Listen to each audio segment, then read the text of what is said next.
По отворањето на новиот музеј во Битола е отворена и можноста културно-историското богатство на Пелагонискиот регион да биде представено пред пошироката публика. Повеќе од 2000 експонати од праисторијата до денес ќе бидат предизвик како за домашните, така и за странските посетители.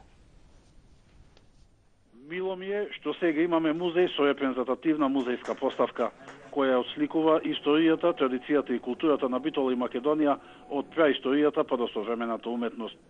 Богатство кое на одбележувањето на 75 годишнината од своето постојање, Битолскиот завод и музеј знае да го сочува и хронолошки постави за тоа да говори за вредностите на различните епохи, истакна министерката за култура Елизабета Камчевска-Милеска.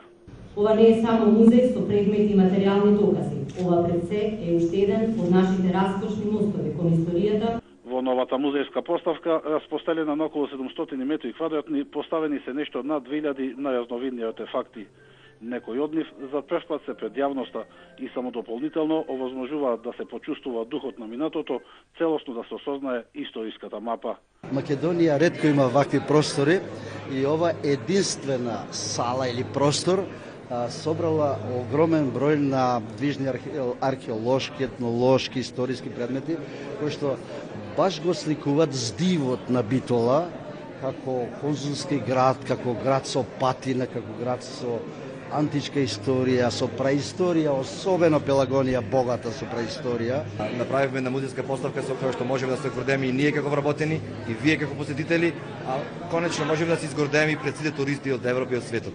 Се тоа е само потврда дека Битола не случајно е полноправна членка на Европската асоциација на историски градови, а неодамна во Лозана прогласена за една од најпрестижните светски дестинации на ова поле.